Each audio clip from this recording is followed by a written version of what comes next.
So Shudder has a new film, and we watched it. Of course we did, because that's what we do.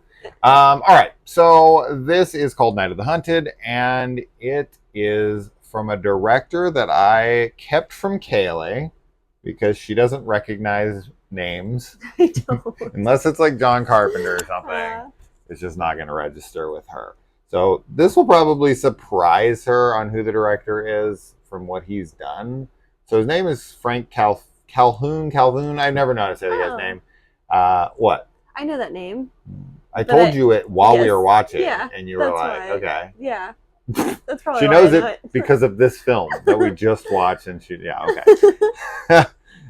He is the director of the phenomenal best slasher of recent memory, Maniac, with Elijah Wood. So, okay. Yeah. But for me, he's just never even gotten close to the heights that he hit with that film ever since. Like I've seen everything he's made since, and I'm always just kind of like, right? Yeah. And that's about how I am with this one. So this is about a woman who gets caught in a gas station between herself and a sniper. So that's all you need to really know about that. Now, this does kind of remind me-ish of another film that was also on Shudder years ago called Downrange. That movie is super graphic and super gory. So if you are looking for a movie like this that has more gore, with Frank being the director and what he did with Maniac, and as realistic as the gore is and how intense that movie can be, I would have expected him to do something more like Downrange. But no, this one, while I'm sure some people would be like, oh my God, this is crazy, this film just never ever goes there with the gore and the violence like it should. Yeah. When someone is sniping people like this, man, it would be carnage. We get a little bit, but so little. Very little. So from this director, because of his previous work, I'm I don't know, I'm kind of surprised by that. So I think this is probably going to be the most important thing to talk about. Okay, so I'm honestly not sure how this film will be taken from people with political leanings one way or the other. Yeah. I don't really honestly know what the film is exactly trying to say. I think the film is leaning one way, but in another way, I'm like, I'm not 100%. So I could see right-leaning people being either offended by this movie or actually being like pro this movie.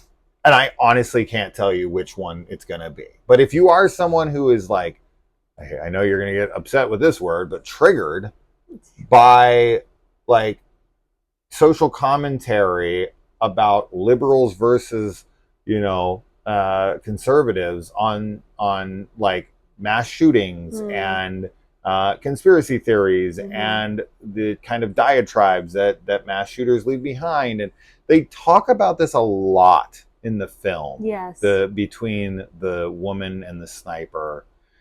And it's very obvious which political affiliations that they subscribe to. Yeah. And so I don't know.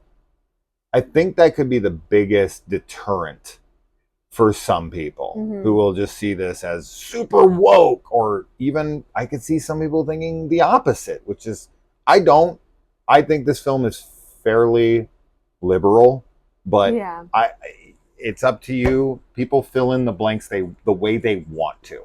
Yeah. And I feel like they can get mad one way or the other no matter what. So while we were watching this, I was like, this is going to really piss off some people big time. I felt the same way. That was kind of the main thing going through my head watching this. And honestly, I wasn't really expecting it to become a political thing. Oh, yeah. Because it doesn't really get to that point until the halfway mark. So up until then, it's kind of just like it's this really tense, active shooter situation, which is terrifying on its own. And then the political stuff gets introduced at the halfway point, and I was just not expecting it. I do think that the film, like I said, is very tense. There's a lot of moments where you're kind of like, oh my god, like what's gonna happen? But overall, I kind of left the film feeling a bit underwhelmed. I think it kind of comes across a little preachy, Yeah. yeah, which is not something I'm a fan of. I don't think there's anything wrong with making a film. Like if you have uh, something that you want to say, of course, like that's the medium that you choose to use. Like go for it. But for me, I didn't really vibe with anything that was being talked about, and I personally like. Although I know that it's a very heated and complicated issue, I think the concept of an active shooter without any like anything else is terrifying. You Right. know, No so rhyme or reason. right, like the motivations kind of could be whatever. It's still just like somebody's shooting at you and you have to survive it. And that's a really scary reality for, Americans. They also hint at like this. How do I say this? So you're definitely wondering who this person is Mm. and what their connection to our character is, if there is one or isn't one. And this film is very coy with that information, like aggressively so. Yeah. Like we go back and forth on that so much that I can't even for the life of me begin to tell you what this person's actual motivations are, which is why I'm saying I feel like this movie could be interpreted in different ways because of that like non-firm kind of answer that's Yeah. ever given in this film. Yeah. It's there's so many contradictions and there's so many like suggestions, and Mm-hmm. I'm like, I don't. Okay, what are you even saying? And Yeah. and so I think the vagueness is on purpose there. Mm-hmm. I mean, I know it is, but like, so that's why I'm saying I just don't. I'm not 100% exactly sure what the film is trying to say, because it is really trying to say something for Yeah. sure. Yeah. And I kind of got lost on that, even though I do feel like the film is okay. If I was to take the majority of the film, I would say, oh, it's A, B, and C. That's easy, right? It's a super liberal film that is super against conservatism, the NRA. They blame them for all mass shootings. Like that's kind of the obvious Mm. right up front. Mm-hmm. But there's certain lines and there's certain things that kind of contradict one another that I had me going, wait, what? Okay, Yeah. huh? Because our main character is not shown as a good person at Yeah. all, right? Because usually when we do these kinds of films that don't really rely on much subtext and they're just more obvious and they're just kind of letting it all hang out and they're just being very preachy, like we had said. Mm-hmm. They usually like to make things very black and white. And this film is absolutely not that way when it comes to our protagonist, right? Our Yeah. protagonist is really not a good person at all. But anyway, all that being said, I think so. Had I watched this movie 10 years ago, would I have even thought about any of the like political stuff in a negative or positive way towards other people watching this? No, because nobody gave a shit about any of that stuff 10 years ago. And Mm-hmm. people didn't care. They don't talk about that stuff. Now that's all we talk about. Everything is politicized, Yeah. right? You can't have a conversation about your favorite freaking brand of shampoo without it being political these days. And then you can like lose friends and family and shit over it. And it's like, I thought we were just talking about shampoo. So putting all that aside and really just kind of focusing on the film as a film, right? As a piece of entertainment and whether or not that actually worked for me. So I am a fan of movies like this where somebody's pitted against impossible odds and they have to use their wit, cunning, and ingenuity in order to get out of said situation. And there's something about the way that the woman in this handles the situation that I found it to be, even though I don't feel like she did anything egregiously stupid. I don't. I don't think there's anything really dumb in the movie with her and her decision making.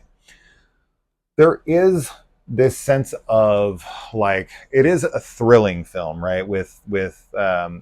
Like as you said, it can be tense. It has that tension to it, but that's baked into the story as a concept. There's an active shooter, and you can feel his presence looming throughout the entire film. So they did a very good job of that. And I think that's probably the most important thing that they were going for, because that is the point of the film, is that like this guy can shoot you at any moment, at any time. A bullet could come through the window. That's scary, right? That's terrifying, of course. And it's a reality, unfortunately, we face in our country every day. But there is something for me. There was a disconnect, and it's not because she's an unlikable character or anything. I don't have any problem with that. I watch tons of foreign films. Like, unlikable characters are interesting to me. It gives her depth. It gives her 3 dimensions. I'm all for that. But there was just something missing between their banter back and forth. That left something to be desired. But the way her character, not even her character, the way the situation is written and how they utilize the space just didn't feel like it was as fully conceived as I had hoped it would become. Because we've watched plenty of movies like this. Yeah. Where people are like, okay, put this against a movie. It's somewhat different, but similar in a lot of ways. Put this up against a movie that we watched recently on Netflix called Nowhere, where this girl is tasked with impossible odds. And every single freaking minute of that movie is exciting and makes you go, yes, and fist pump, and then be like, oh no, damn, okay, that didn't work. Wait, what else can she do? Yeah. And she does every single thing, and the movie is so smart.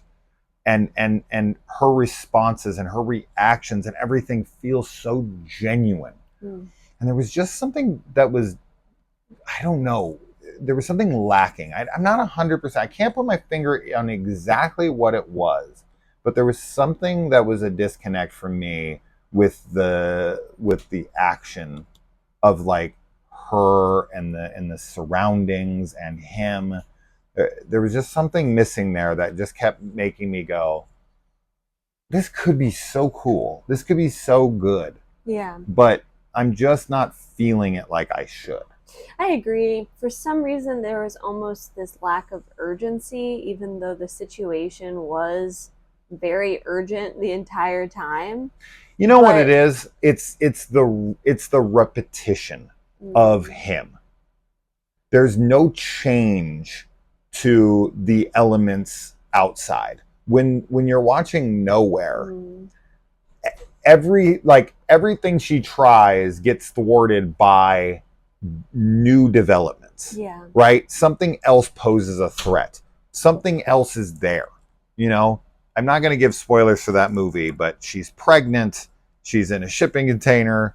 There's so many things that are going on in that film that create intrigue. Yeah. That with the protagonist and the location, they're utilizing that okay, but it's the antagonist on the outside who keeps shooting from the same position, keeps shooting in the exact same ways, and she keeps doing kind of the same things over and over. Yeah. So that's what it is. It's the repetition and the lack of variety from the antagonist. Yeah. That's what it is for me. I think that explains it well.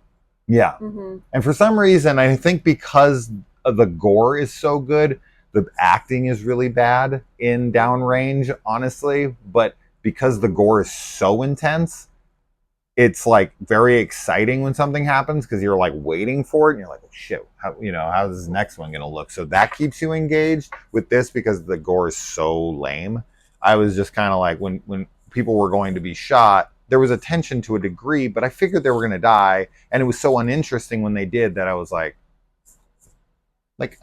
right? Yeah. And then they introduce a character that's supposed to create more like tension and whatever, and it's like, you know what's going to happen with that character. Even like they introduce something to be like, oh my god, isn't this screwed up? And it's like, yeah, but you're never going to do anything with it, right? And it's exactly what happens. Yeah. Right. So I don't know. It just felt, for a film that was really trying to say something profound and push the envelope, and I don't know, it felt tame Yeah, for a I film that agree. was trying to be so edgy. Yeah. Yeah, it definitely felt tamer than I think it was intending.